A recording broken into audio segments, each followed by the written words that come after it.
ऐसी जगह जहाँ पर कुछ टाइम से काफी अजीब चीजें दिख रही है। Missing villagers, paranormal activities, cursed entities and the infamous Herobrine. और इस सब को सॉल्व करने के लिए वहाँ के लोगों ने हमें बुलाया है। क्या? हमें क्यों बुलाया?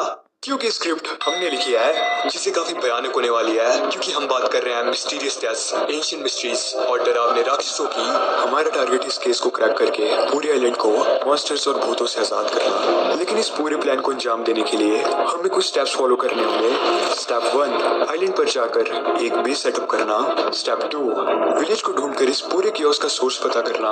और स्टेप 3 होगा हेरोब्राइन को फेस करके वापिस से नरक के उसी कोने में भेजना जहाँ से वो आया है। लेकिन ये सब करना होगा हमें 100 दिनों से पहले, जो कि सुनने में शायद काफी ज्यादा टाइम लगे, बट इस सुपरनैचुरल दुनिया में टाइम बहुत जल्द बीत रहा है, जिसका काउंटडाउन शुरू होता है अब।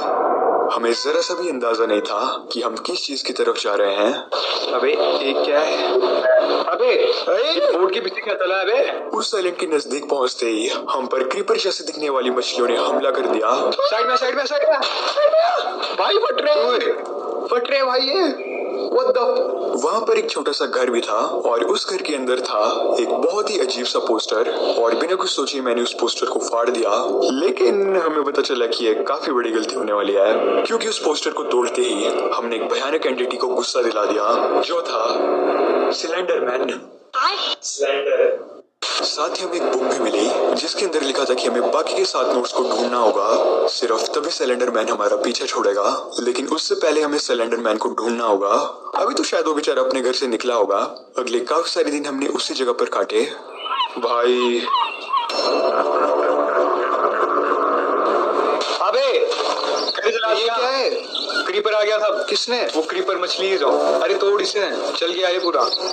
क्रीपर मछलियों की वजह से हमारा पूरा घर जल गया। वैसे वो हमारा घर नहीं था, लेकिन अभी वो इम्पोर्टेंट नहीं है। अभी तो साइलेंट पर आए हुए हमें 2-4 दिन ही हुए थे, लेकिन इन सभी चीजों को देखकर साफ पता चल रहा था कि कुछ तो काफी गलत है। रहने के लिए हमने नई जगह तलाश करना शुरू कर दिया और लकीली रास्ते में हमें थोड़ा बहुत खाना भी मिल गया। थोड़ी दूरी हमें एक टावर दिखाई दिया जिसके नजदीक जाकर अंदर से काफी सारे मॉब्स की आवाज आ रही थी। और बिना आर्मर और टूल्स के अंदर जाना समझदारी वाला काम तो बिल्कुल भी नहीं होने वाला था।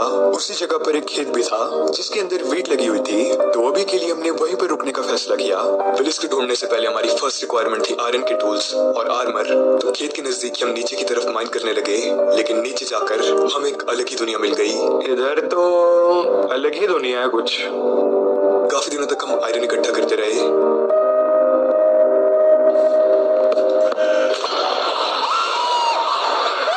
अबे क्या है ये?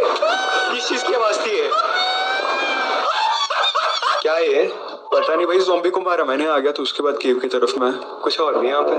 उस 3 हाथ वाले ज़ॉम्बी के साथ कोई और चीज भी थी, तो उससे बचने के लिए हम अंडरग्राउंड चले गए। नेक्स्ट हमने टूल्स और आर्मर को पूरा किया, लेकिन तभी बारिश शुरू हो गई और ये बिल्कुल भी अच्छी चीज नहीं थी, क्योंकि इस जगह की बारिश काफी दिनों तक चलती है और इसमें फॉग से विजन बिल्कुल 0 हो जाता है। लेकिन सबसे डरावनी चीज है इस बारिश में आने वाले ड्वेलर्स, जिनसे सामना करना मौत के बराबर है। तो बारिश खत्म होने तक हम उसी जगह पर फंस चुके थे और जब हमें लगा कि इससे खराब कुछ भी नहीं हो सकता, तभी अबे सिलेंडर मैन! Cylinder man!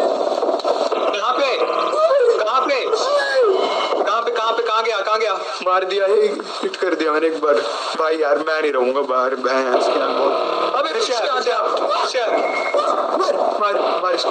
मार दिया। स्लेंडरमैन को हमारे ठिकाने का पता चल चुका था और वो बिल्कुल भी खुश नहीं था। उसके नजदीक आते ही सब कुछ दिखाई देना बंद हो रहा था, लेकिन उसे हिट करने पर हमें थोड़ी देर का कूल डाउन मिल रहा था और उसी थोड़े टाइम का इस्तेमाल करके हमें बाकी के 7 नोट्स को भी ढूंढना था।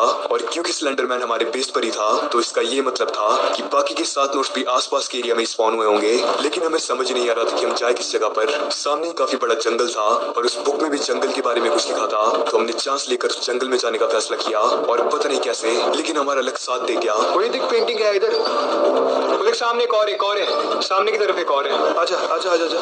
लेकिन हमारे साथ स्लेंडरमैन भी वहां पर आ चुका था, तो अब ये पोस्टर्स इकट्ठा करना एक रेस बन चुका था। 4 अबे आया मेरे ऊपर। कहाँ गई?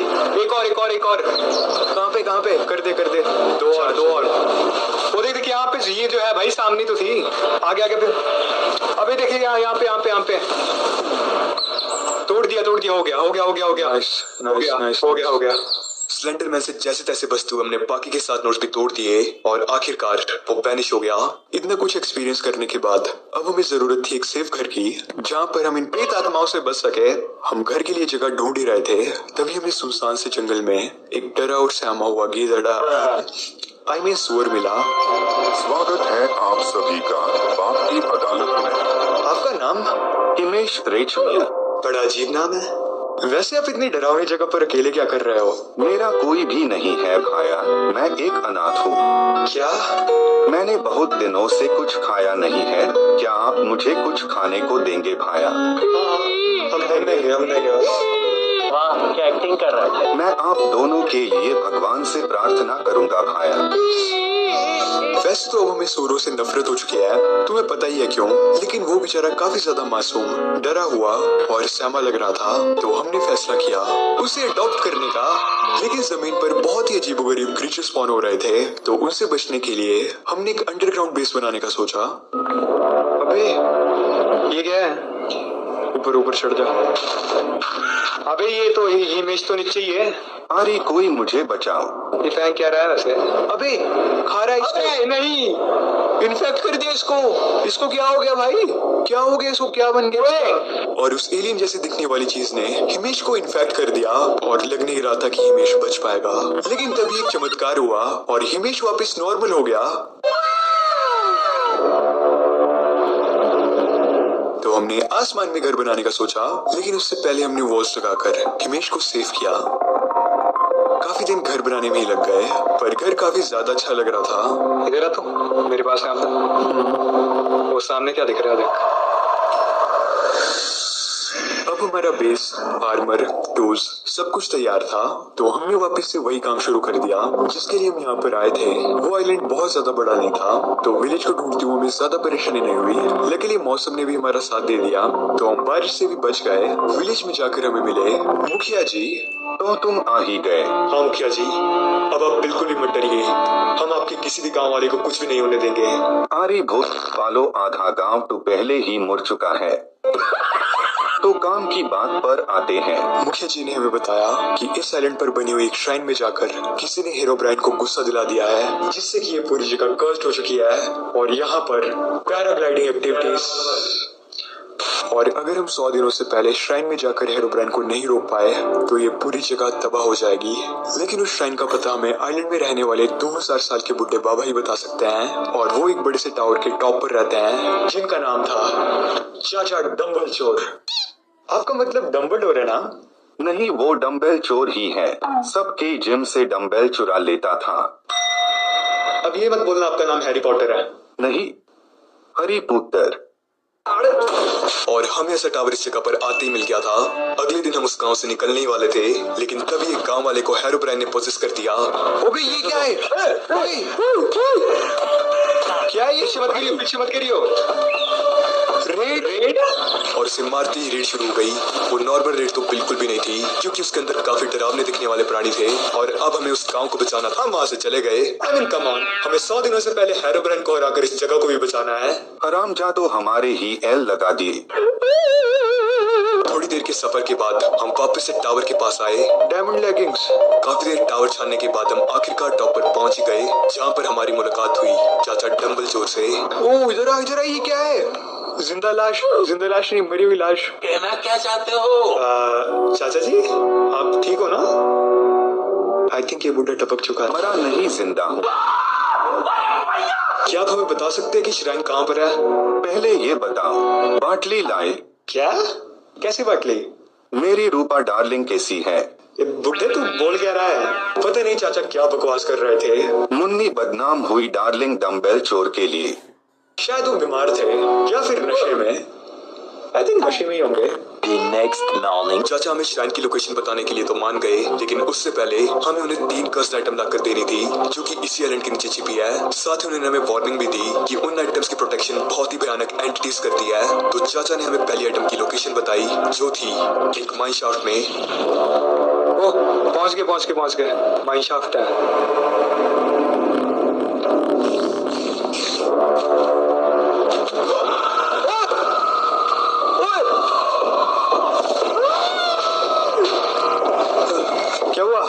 माइन शाफ्ट में हमारा सामना हुआ केव डॉलर से और उसने मुझे एक ही झटके में मार दिया। केव डॉलर के जाने के बाद स्पार्क ने मुझे रिवाइव किया और हमें एक चेस्ट में पहली कर्स आइटम मिल भी गई। ओ इसके अंदर ही देखिए डार्कन्ड एप्पल। हमें हिमेश की भी काफी ज्यादा फिक्र हो रही थी तो हम वापस से घर गए। हेलो भाया। लकीली हम सही टाइम पर वापस आ गए क्योंकि घर पहुंचते ही बारिश शुरू हो गई। बारिश रुकने के बाद हम वापस से चाचा डंबल चोर के पास गए, लेकिन वो गधा बुड्ढा खुसट दूसरी आइटम की लोकेशन ही भूल गया। कैसी आइटम की लोकेशन?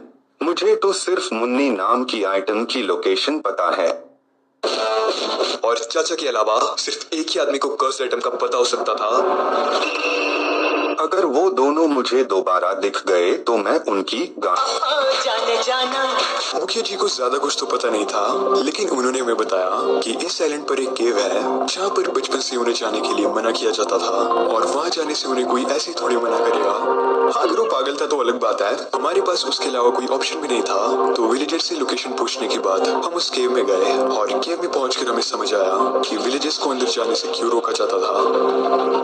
मैं तो नहीं जाऊंगा। बस तो हमने फैसला किया टॉस करने का और टॉस के विजेता रहे भाई, मतलब बैल मेरे लगेंगे। जा चलना आगे की तरफ। उतर जाऊं? जो तुम्हारा मन करे। अबे यार, अबे चेस्ट में थी दूसरी आइटम और उसके साथ वहाँ पर काफी सारे गॉड एप्पल भी थे, लेकिन वहाँ पर मैंने एक बहुत ही अजीब सी चीज नोटिस की। चेस्ट के पास कोई भी मॉन्स्टर नहीं था बल्कि एक विलेजर था। शायद हेरोब्राइन के पास गुंडों की कमी पड़ गई है।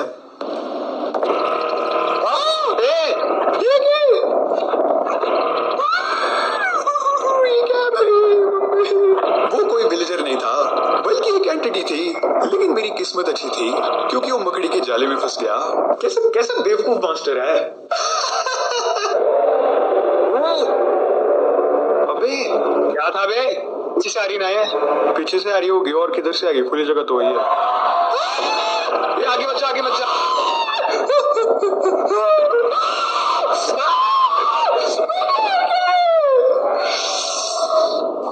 उस मॉन्स्टर ने सिर्फ मेरी ही मारी। मुझे ही मारा क्योंकि शायद मैंने उसे हिट किया था, पर फ्लेम जिंदा बच गया तो उसने मुझे रिवाइव कर दिया। अब सिर्फ एक आइटम बची थी तो फाइनल आइटम की लोकेशन पूछने के लिए हम वापस से चाचा के पास आए। आई होप उस बुड्ढे को इस बार लोकेशन याद होगी। चाचा ने हमें बताया कि लास्ट आइटम डीप डार्क में है, लेकिन वहाँ की रखवाली एक एंटिटी नहीं बल्कि मल्टीपल एंटिटीज करती है। इस आइलैंड की एक एंटिटी भी बहुत ज्यादा भयानक है और वहाँ जाने से पहले हम एक अच्छे प्लान के साथ अच्छे आर्मर और टूल्स की जरूरत भी थी। तो हम वापस घर आए, लेकिन घर आकर हमें अलग ही नजारा देखने को मिल गया। ये क्या है? तेरी माँ की जय जयकार, आज तो तू गया। हिमेश बेटे, क्या हुआ भाई? बेटे तुझे ही मार रहा है। अबे क्या सीन है भाई तेरा? काट दूंगा भैंस की आंख। हिमेश बेटा, तू ये कैसी आवाजें निकाल रहा है? बेटा नहीं बाल बोल। कुछ दिन घर से बाहर क्या चले गए? तू इज्जत करना ही भूल गया? उसके लिए इज्जत भी तो होनी चाहिए। ऐसा लग रहा था मानो उसके अंदर कोई आत्मा घुस गई हो और पता नहीं वो अपना नाम भी कुछ और बता रहा था। मेरा नाम हिमेश नहीं, परिचित है। एक मिनट, वो तो अपरिचित था ना? 12 seconds later. नॉर्मल हो गया है फिर से। हाय प्यारे भाया, आप कैसे हो? What the heck?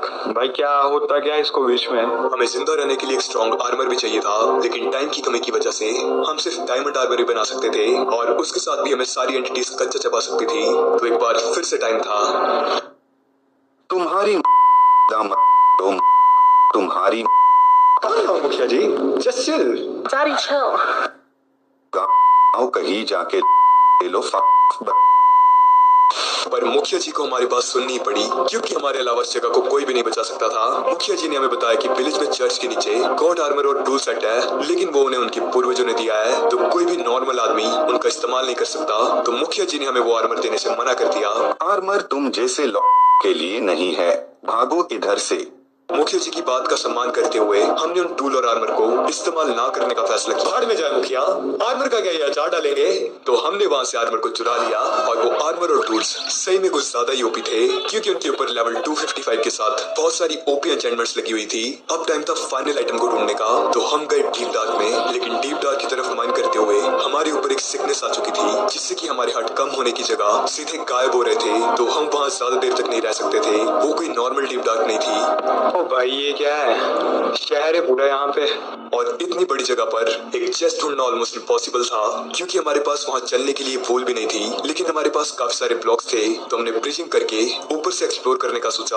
और तभी एंशिएंट पोर्टल के पास हमें एक लाश दिखाई दी, जिसके सामने एक चेस्ट भी थी। भाई क्या है ये? जाएंगे कैसे? अबे हार्ट कम हो गया मेरा फिर से। तो शायद उस चेस्ट में लास्ट आइटम हो सकती थी। अबे क्या है ये? एंडरमैन नहीं है? बिल्कुल नीचे, बिल्कुल नीचे हमारे। क्या जूम कर देख, क्या है भाई ये? ओए ओए ओए ओए ओए, क्या है भाई ये? अभी नीचे, ये तो इधर देख। हमारे पास सिर्फ एक ही चांस था, तो स्पार्क ने नीचे जाने का फैसला किया। उस चेस्ट से हमें 4 चीजें मिली, 2 डैगर, 2 बो और फाइनल आइटम जो थी क्लोक ऑफ डार्कनेस। तो अब हमारे पास सारी रिक्वायर्ड आइटम्स आ गई थी, लेकिन वापस जाते हुए कुछ एंटिटीज भी जाग गई। ओह वार्डन, अबे नहीं, ब्लॉक प्लेस नहीं कर बीम। शिफ्ट प्रेस कर गया, शिफ्ट प्रेस करके। अबे ये क्या उड़ रहा है सामने? एक्चुअली में वो ट्रेविस स्कॉट वाला बैटमैन था। तो सारी चीजें लेकर हम चाचा डम्बलचोर के पास वापस आए। चाचा को सारी आइटम्स देने के बाद उन्होंने हमें श्राइन की लोकेशन के साथ एक काफी बड़ी तलवार दी। उस तलवार का नाम था पैलाडिवर डेविल स्लैशर। ये तलवार इतनी ज्यादा पावरफुल है कि हम इससे मरी हुई एंटिटीज को दोबारा मार सकते हैं। I mean, वैसे मरी हुई एंटिटी को दोबारा कैसे मारेंगे? फाइनल फाइट से पहले हम विलेज में मुखिया जी इन कंपनी को बाय बोलने के लिए आए, क्योंकि उन्होंने हमारी काफी हेल्प किया है। लेकिन उनका अलविदा तो पहले ही हो गया था। मुखिया है? और मुखिया जी को आलू की तरह मारा गया था। आलू की तरह छील कर मतलब? पर पूरी विलेज चेक करने के बाद भी हमें वहाँ पर कोई भी नहीं मिला। गांव से निकलने के बाद ही आइलैंड पर एक तूफान आ गया, जो कि पहले आए हुए तूफानों से बहुत ही अलग था, क्योंकि सभी एंटिटीज पहले से बहुत ही ज्यादा गुस्सा लग रही थी, जिसका मतलब था कि हेरोब्राइन को शायद पता चल चुका था कि हमने सारी आइटम्स कलेक्ट कर लिया है। अबे मार रहे हैं क्या? अबे ओए, मेरा कोई भी नहीं है भाया, मैं एक अनाथ हूँ। हाय प्यारे भाया, आप कैसे हो? मैंने बहुत दिनों से कुछ खाया नहीं है, क्या आप मुझे कुछ खाने को देंगे भाया? मैं आप दोनों के लिए भगवान से प्रार्थना करूंगा भाया। What the fuck? ये क्या हुआ? अब कहाँ से आ रहा है वो? अबे नीचे ये इधर ही है, दिख रहा है यहाँ से। अबे तेरी भैंस की आँख। गया बंद रख इसको। घर को बंद कर दे, अंदर आजा। हेरोब्राइन है। घर में पहुंचकर हमें पता चला कि हिमेश भी अब इस दुनिया में नहीं रहा, और उससे बहुत ही बेरहमी से मारा हुआ था। लेकिन जिस एंटिटी ने हिमेश को मारा था, उसने हम पर भी हमला कर दिया। उससे बचने के लिए हमने पूरे घर को बंद कर दिया। लेकिन अबे सीटी की आवाज, अबे फिर से आ गया ये। कहाँ से आ रहा है? बंद रख, ब्लॉक प्लेस कर दे। और ओए, अबे ये क्या है? बिजली की इधर? हाँ, क्या हो क्या रहा है? आई थिंक वो, ओए आग लग गई। अबे नहीं यार, नहीं। अबे नहीं यार, बाहर भी लगी आग। बैठ बचा। अबे यार, अबे किधर से लग रही है? अंडरग्राउंड आजा। नीचे आजा, ये नहीं बचेगा। सारे विलेजर्स, हमारा पेट, हमारा घर सब खत्म हो गया। अब हमारे पास खोने के लिए कुछ भी नहीं बचा था। तो अब बारी थी बदला लेने की। जैसे तैसे हम श्राइन की तरफ गए। वो श्राइन काफी ज्यादा बड़ी थी, अंदर से वो एक भूल भुलैया की तरह थी, लेकिन हेरोब्राइन कहीं पर भी नहीं दिख रहा था। काफी देर भटकने के बाद हम श्राइन की एक अजीब से हॉल में पहुंचे। वो देख, फैरो की चेस्ट भी है। नेदरैक टोटम और नेदरैक। पहले हमें वो नॉर्मल जगह और ब्लॉक लग रहे थे, लेकिन ले वो कर इसको, यूज कर इसको। वो देख लिखा हुआ है कुछ, you don't have the guts. अबे हेरोब्राइन, मार इसे। क्या करूं इसको? अबे मार इसे। क्या है? मर गया? I'll be back। हेरोब्राइन एक शॉट में खत्म हो गया, और उसे मारने के लिए हमें एला की तलवार डेविल स्प्लिटर का इस्तेमाल भी नहीं करना पड़ा। लेकिन हमें पता चला कि मेन प्रॉब्लम हेरोब्राइन नहीं था। और देख, यहाँ पे एक और छेद है। ए, कहाँ गया मैं? अबे मैं भी गिर गया। क्या है ये? गीदड़, हाय भाया, तू यहाँ क्या कर रहा है? आजकल मेरी स्कूल की छुट्टियां चल रही हैं, तो मैं वेकेशन के लिए आया हूँ। अबे हमारा मतलब है श्राइन में है। वो मैं दारू पीकर भटक गया था और फिर यहाँ पहुँच गया। तुझे कुछ याद है कि यहाँ पे क्या हुआ था?